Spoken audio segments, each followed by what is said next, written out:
You left Hong Kong because you feared for your life? Yeah, absolutely. In 2019, anti-government protests in Hong Kong turned violent, catching the world's attention, including China's. China introduced new laws and cracked down on liberties, prompting the UK to open its doors to many residents of Hong Kong, a city that was once a British colony. And suddenly this happened, they say, oh, bingo! But that door isn't open for everyone. And even if it is, some are finding it hard to leave their past behind and face new challenges here. I was attacked in Chinatown. Experiencing divisions within Asian communities, complicated immigration systems, and issues with their mental health. You're kind of feeling helpless with the situation, and that's why it's a bit depressed at that moment. Despite travelling thousands of miles from home, for them, the struggle isn't over. They need to survive, right? And they're doing this in the name of basically fighting for freedom.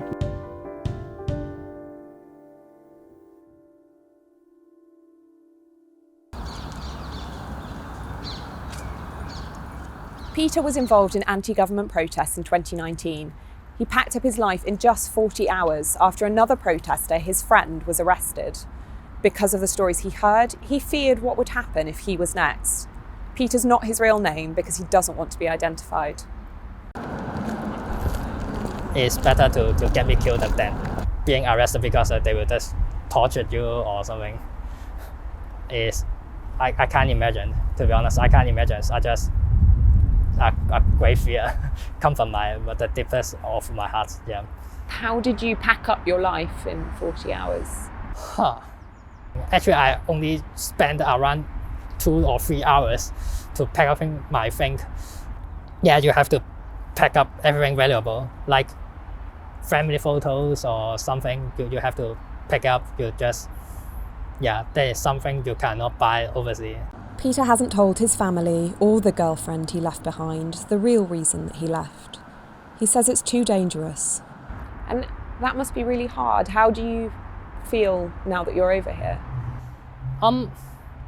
Right now I'm feeling like I'm hiding something from them. And they are supposed to be the closest person to you, right? Your family, but you have to hide something from them, like for a lifetime. It is actually too much for me. Guilty is the only thing I'm thinking when I think of my girlfriend and my parents. What about your girlfriend? You said that you had to leave her behind and you weren't able to tell her that you were leaving. Do you think it will have come as a surprise to her that you disappeared? I hope that she can move on like I have never existed in her life. If everything is not happening properly, we are already married, but not in this life. You have to a price to achieve something. I think this is the price for me to get involved into the protest. Yeah, I will lose the people I love, but I think this is just the right thing I have to do. The protests that Peter and organisers say up to 2 million others were involved in were triggered by the Hong Kong government proposing an extradition law. This law would allow Hong Kong residents to be sent to China for trial, where 99.9% of trials end in a guilty verdict. Protesters saw this as a threat to the freedoms that Hong Kong was promised under a joint declaration between Britain and China. The declaration stated that Hong Kong would be passed back to China in 1997, but keep its own government with a high degree of autonomy, and that rights, including freedom of speech, would be protected. These protests in 2019 were mostly peaceful, but some armed themselves with homemade weapons, and students barricaded themselves into universities. The police responded with tear gas and rubber bullets. The United Nations raised concerns about the police's use of force. The Hong Kong police declined an interview, but in statements said that they worked to principles of peaceful solutions and flexibility. But Peter remembers it differently. He was on the front line, and even 6,000 miles away, he's struggling to forget what happened. When the depression is coming and every dream is just like getting killed by the officer. I got some volunteer to speak with my mental health. I think it is needed because I can't sleep. I think of committing suicide. I think of really negative. You're seeing everything like in grayscale. You can't see everything have any colors. I'm saying that I still feel like in some time I still have the thought of committing suicide because I still have so many difficulty and problems to be facing, to be honest. But every time I think of this, I will just think of all of the activists who got arrested. They are not giving up. Why should I? Peter's not the only one struggling to come to terms with what he's experienced. A report found that during the months of unrest in 2019, 1 in 5 adults reported symptoms of PTSD and depression. And that's in line with those experiencing armed conflict, large-scale disasters and terrorist attacks. To develop PTSD, they must have felt intense horror, terror and helplessness. Now, these individuals can go on to then experience images and flashbacks in their mind of exactly the trauma that they went through, feeling, smelling, tasting everything that happened in that event. How do you feel when you think about the protesters that you have left behind in Hong Kong? We are swear that this is the place we are going to protest. We are going to protest, right? And then suddenly you just left it and leave it being ruined by the Chinese. It feels like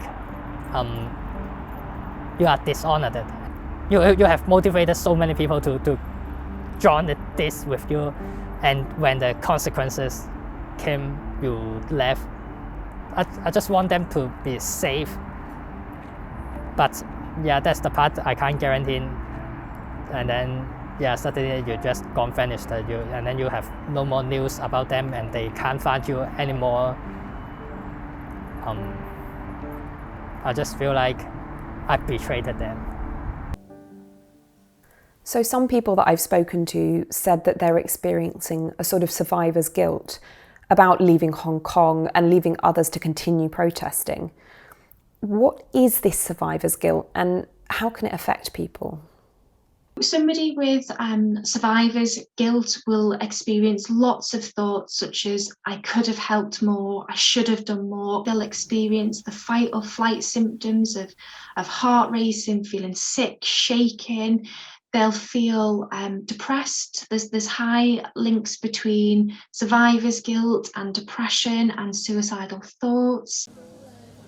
Mental health support is confidential, but because some Hong Kongers fear information will be leaked back to the authorities in Hong Kong, it's difficult to know how many are struggling alone. The extradition law wasn't passed, but following increasing unrest in Hong Kong, China bypassed their government and imposed a national security law. The new law means that calls for Hong Kong independence and what it considers subversion can result in a life sentence. Subversion is loosely defined as anything that undermines the government, and what exactly counts is unclear. The British government said China was breaking the joint declaration by introducing a law that was a flagrant assault on freedom of speech and freedom of peaceful protest for the people of Hong Kong. But when I asked the Hong Kong government, it told me the national security law was passed in line with local laws, and that the basic rights and freedoms of the overwhelming majority of citizens will be protected. As a young person living in Hong Kong, Josie saw restrictions increase and says she felt terrified. Josie's not her real name.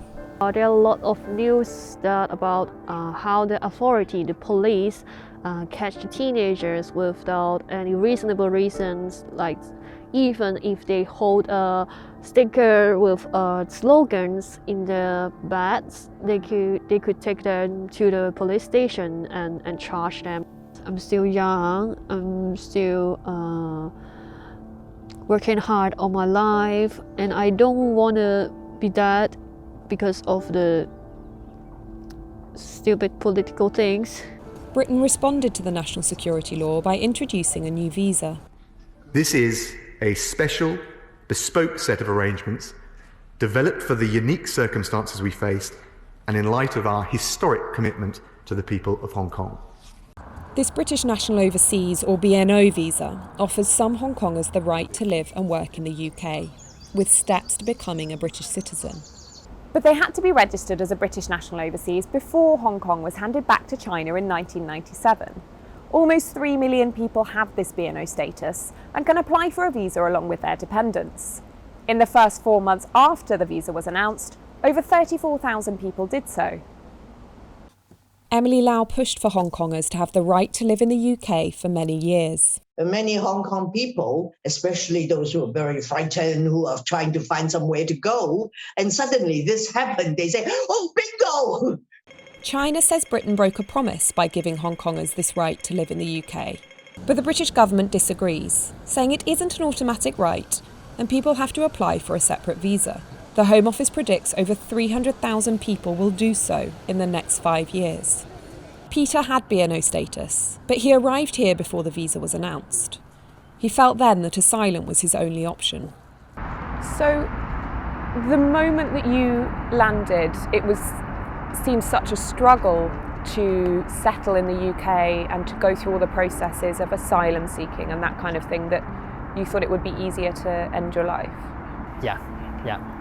Because how you are going to pass the asylum applications, like where you are going to live, do you have enough money to keeping your life during the application, because during the applications you can't work.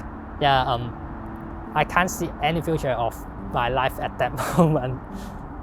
Then I'm just actually thinking, why don't I just commit suicide and then end of the topic. After going through all this, Peter applied for and now has a visa.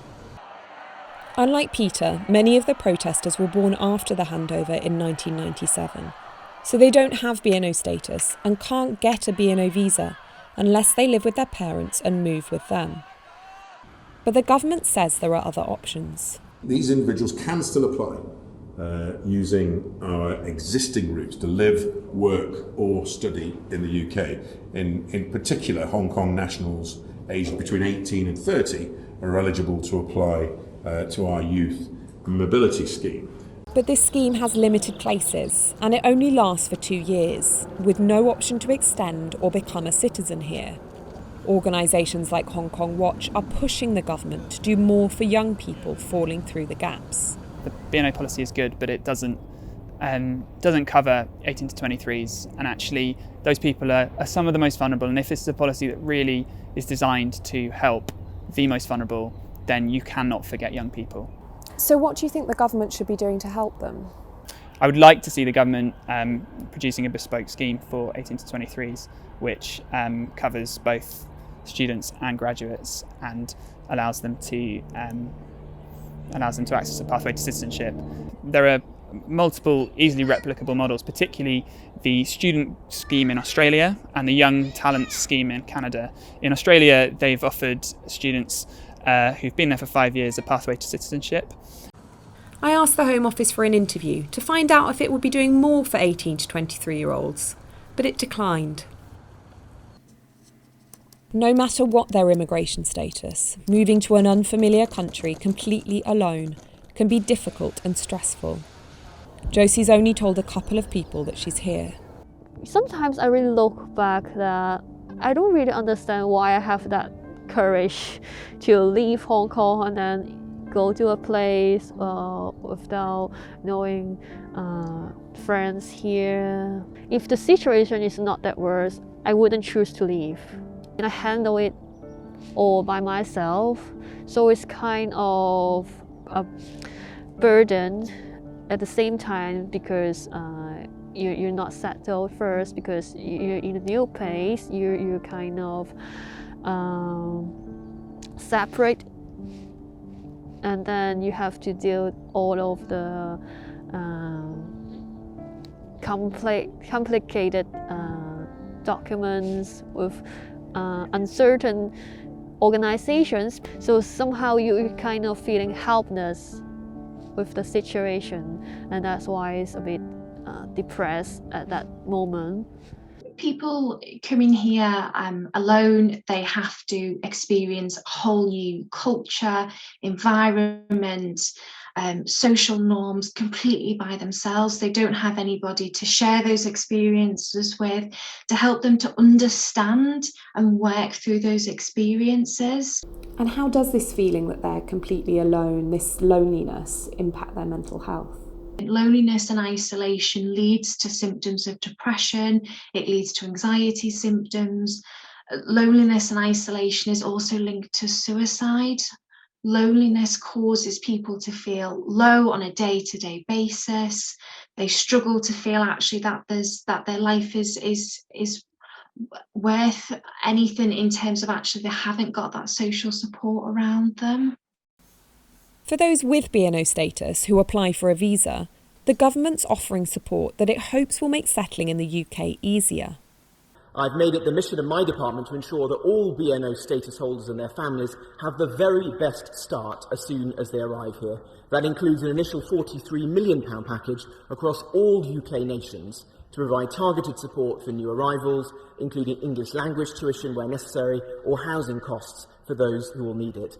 Though it told me this is a generous offer, organisation UKHK thinks more support is needed to welcome Hong Kongers. £43 million spent on 500,000 people coming to the UK in the next 3 years doesn't actually go very far. The state can spend money on language lessons, on signposting, on videos, but nothing's going to replace the care and help of a helpful neighbour who's going to build a relationship with you. And no amount of money chucked at a problem is going to solve that issue of how you mobilise neighbours to play their part in welcoming Hong Kongers.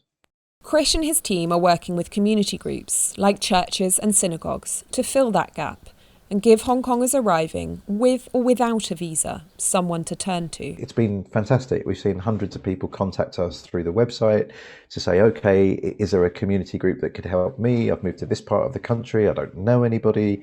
Is there someone that can help me with, filling in forms to get my children to school, or signing up with a GP? And they're not the only ones. The charity Hong Kong Arc helps Hong Kongers in need to settle in the UK. They need to survive, right? And they're doing this in the name of basically fighting for freedom, which is, to us, is a very admirable act. So as a Hong Konger, we are trying to our best to help these guys and provide really what it is a soft landing. And what do you hope the future will look like for these Hong Kongers? Once they start integrating in the UK community, they can start, meeting friends. They can start having their own social circle. They know that they need to rebuild their life, and once they get the energy and motivation to do so, that's a really good place to start. For some like Yobi, who's been living in Scotland for 5 years, integration can only be achieved with a greater understanding of the differences between Hong Kong and mainland China. She feels most welcome here when people understand that she identifies as a Hong Konger. Can you integrate into British community and still retain your Hong Kong identity? Yeah, because whenever people ask me where I come from, I just say, I'm from Hong Kong and I speak Cantonese. But I won't say I'm Chinese. I don't like people calling me Chinese because I'm from Hong Kong. I'm a Hong Konger. I'll keep telling people that. So I think it's one of the ways to let people know, it's different things. But not everyone agrees that being a Hong Konger is different to being Chinese. Personally, I never saw Hong Kong as an identity. For me, I always saw Hong Kong as a colony before 1997, and then reversion to the sovereignty of China post. I was never, in my mind, a Hong Kong, so to speak, when you might hear from the young people who will define themselves as the Hong Konger. I am, because I live here. But it's more like a Londoner. But a Londoner isn't a nationality. It isn't really a sense of belonging and country to me. Though identifying as a Hong Konger may not be dangerous, holding stronger political views, even in the UK, can be, causing friction with others in East and Southeast Asian communities here, which some believe the Chinese government is directly encouraging. We've had people talk to us about rumours of the Chinese spying on Hong Kongers in the UK through the Chinese embassy or through mainland Chinese individuals in the UK. Do you know anything about this? I don't know whether it's rumor or it is a open secret. Could you tell me your story? I was attacked in Chinatown. I saw this group of so-called protesters, something like 50, 60 of them, waving flags of the Chinese People's Republic of China. I heard these people talking to passerby and calling Hong Kong protesters a rioter. And I spoke with the passerby and said, no, they are not rioters. They are people protest demanding for democracy. And they just surged forward with the pole stick and pushing and beating and shouting to target me for attack. Imagine I'm someone who's been here for a long time and knowing these people. If a newcomer, how would they feel? Simon Cheng was granted asylum here in 2020. He'd been working for the British consulate in Hong Kong when he was arrested, taken to China, and he claims tortured. Simon was a newcomer when he says he was targeted for his political views. I've been followed for 3 times, even in central London. I definitely believe that guy is maybe working for the Chinese embassy agent to follow or monitor all the activists in exiles in the UK.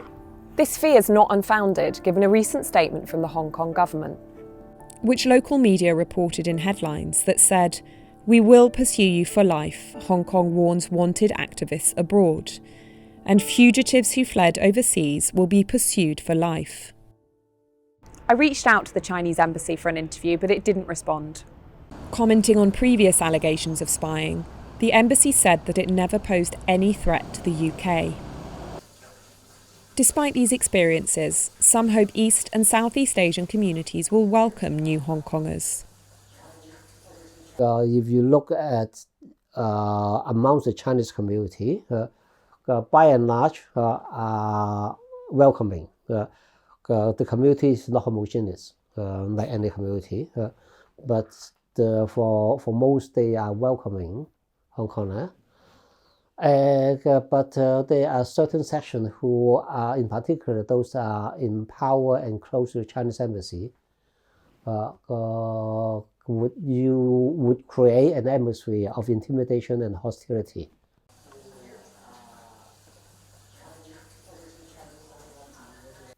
Where there are these divisions within the East and Southeast Asian communities, how do you think they should be managed? Let's put aside our difference and be great neighbours to people that are arriving here. Let's build empathy, that it must be tough being in their shoes. How can we help? How can we cross some of those political boundaries that would have divided us otherwise? If we don't talk about politics, I think it's okay to be friends with Chinese people here. They are more calm and sensible because they're living in a country with like resource to know more information of stuff. Not like in China, they blocked everything. Though they can put politics aside when they need to, people like Yobi can't forget the political situation they left behind in Hong Kong. I sometimes actually feel a little bit guilty. I feel like I abandoned my hometown. I also feel really weak because there is not much I can do when I'm over here. Just looking at the screen and scrolling news almost every day got something happened in Hong Kong we never imagined it could happen. they feel a strong sense of duty to keep protesting here. I don't want to get blamed by next generations. I would just say, at least I tried it. No matter it's successful or not, at least I tried it. Yeah, I'm just thinking this is my responsibility to give them a better future for next generations, right? Yeah. But if Hong Kongers do want to take a stand here, there is a risk. If people want to do something for Hong Kong, we always welcome that. But we have to understand there is a thing called the national security law with various offenses. So whatever we do here or other places, people have to be careful.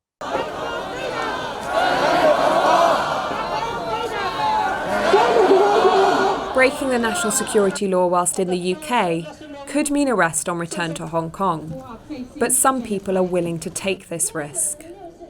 These Hong Kongers continuing to protest here could be sacrificing the chance to ever go home. Do you want to go back? Yeah, I wish to. I really wish to. Do you think you can go back? I'm not sure, but I'm not going to take this week. From August, a new immigration law will make it easier for the Hong Kong government to stop people leaving the city, as it won't need to get a court order first. This could mean that more Hong Kongers leave sooner than they planned. For the Hong Kongers already here, they may be thinking about Hong Kong, but for now, their lives are in the UK. I wish to stay here for longer because I really love this country. I really, in Cantonese, we were saying we like to breathe in the air of freedom. I'm forcing myself with doing something practical or productive right now and in the future, and then I hope that in one day I can still have a meeting face-to-face with my friends. All of my friends get arrested, or all of my friends, family who are still in Hong Kong currently. There is something like hope. Yeah, hope is one of the best way for me to make me imagine something positive that I really want to stay alive to see in the future. I hope Hong Konger can help each other and blend into this community and know that people here are supporting us. It's very important. But also love this country, but also not forgetting we are from Hong Kong.